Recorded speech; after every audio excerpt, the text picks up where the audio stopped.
Hello, everybody. It's me, Nate, aka Double Dog, and I'm back with another game review. This time I'm reviewing Dragon's Dogma 2. Yes, I know I'm a little bit late on this one, but you know what? Better late than never, and I still get my reviews out faster than Angry Joe does, so let's do this. This game was developed and published by Capcom and released on March 22nd of 2024 for the PlayStation 5, the Xbox Series X and S, and Windows. And it is a direct sequel to the 2012 hit game with a massive open world, NPCs that follow you around that are called pawns, and it has a pretty decent story to it. A lot of voice acting, though I do believe your character, once again, is the silent protagonist. You have some clips you can play with like sound effects he makes, but they never really talk. It's always kind of been like that, but not a big deal. I'm used to games like that. But when you first boot up this game, you get to customize your character or choose from some pre-made ones. And the character creation is actually pretty decent. It allows you multiple different body sizes, different races to choose from. As you can see, I picked the giant kitty cat man, Aurora. But honestly, hands down, I've played some games that have had way worse customization than this, and some that has had better, but this is pretty decent. The amount of options they give you allows you to truthfully make a really unique character. And it also allows you to do this with your pawns as well. And I'll explain what they are in a little bit. Now, as for the overall game world here, this game world is 4 times larger than the original game. And it's absolutely sprawling. And the thing about Dragon's Dogma is it's not one of those games where there are invisible walls or anything. So if you decide, hey, I'm going to jump off this cliff or up this waterfall, guess what? You actually can. So you can kill yourself pretty damn quick in this. So you have to pay attention to that. As for the overall game, it centers upon 2 giant major kingdoms that are fighting themselves as you go through doing your standard RPG issues of solving mysteries, doing missions, helping people out, and killing monsters. And naturally, since this is an open giant world game, it also features a day-night cycle, and they do have microtransactions in it. Now, I will say this, the microtransactions from what I've experienced really aren't that bad. I know when this game first came out, there was a bunch of people that went and started spamming the crap out of it to get it, to crash, because it's got microtransactions in it. Well, the microtransactions only seem to be to buy certain things that allow you to get your pawns and some other items, which is very easily done in the game. You level up so fast and often in this and get items, I never really even thought about going to buy anything. So I think the microtransactions are just there. For some people, the whales, the fast pass a little bit quicker. But since this is a single-player style game, I don't see a problem with it. I didn't have a problem with it. They didn't shove it down your throat. It's not like you have 18 different currencies when you're playing through this thing. You do have a couple, but that's besides the point. Now, as you go through this epically large game, hacking and slashing, killing monsters, helping people out, joining factions, doing missions for people, you get to upgrade your gear much like the first one. This one is a little bit weird in the fact that each piece you have, other than certain things like capes and some masks, allow you to upgrade each weapon and armor piece. And each piece has 4 different slots you can upgrade. The first 3 can be done by upgrading them at weapons and armor shops all around the world.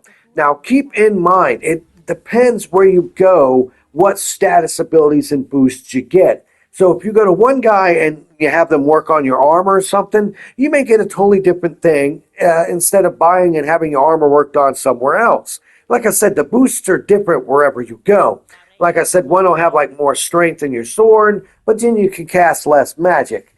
Now, as long as you realize this, you can actually pick out where you want to go to actually have your weapons and armor customized the way you want to make your character the way they are, the way you want. Because when you first start out, you have a choice of like 4 different things you could be. You can be a mage, you can be an archer, you can be a sword strongman, So it does matter how you build your character up to make them better, and it also matters how you help with your pawns as well, because they are like AI characters that follow you around and help you, and you can issue them commands on the whim to have them help you, like flank him, grab him, throw him, and stuff like that.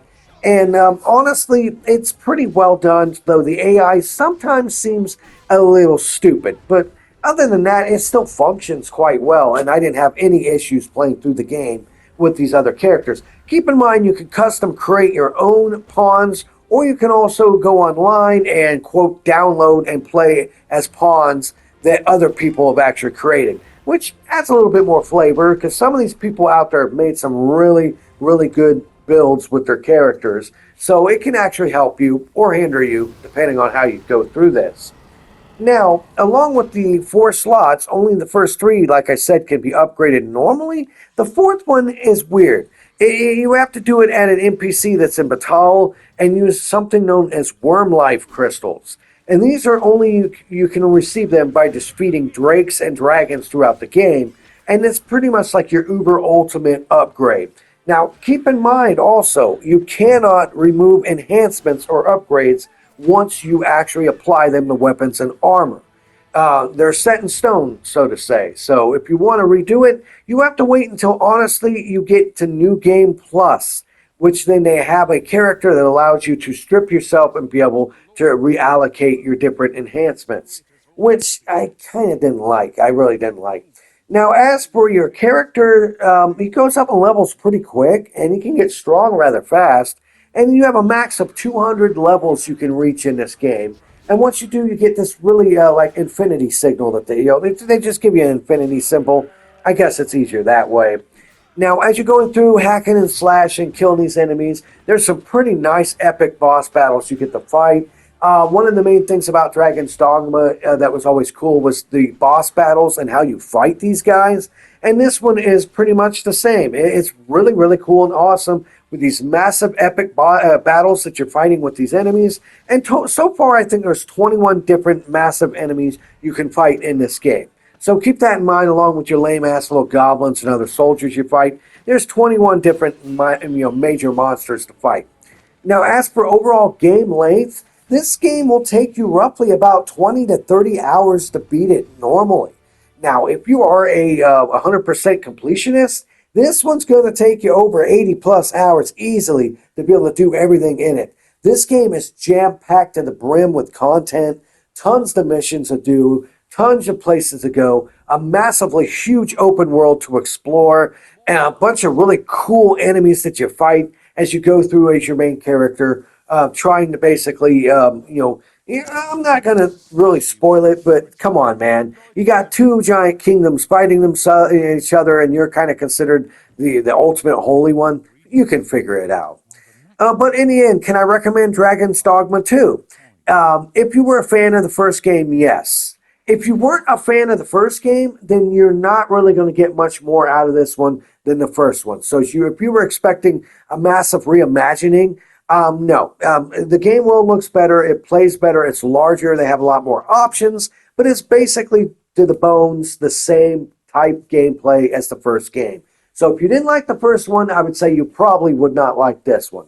But honestly, I can recommend it. For the overall price, since this is a current gen game of the $70 price tag, and the microtransactions didn't seem intrusive to me at all, so you could ignore it and play through the game without doing it and giving them any extra money. So I really didn't see the big issue with people getting mad at that, though I absolutely hate microtransactions.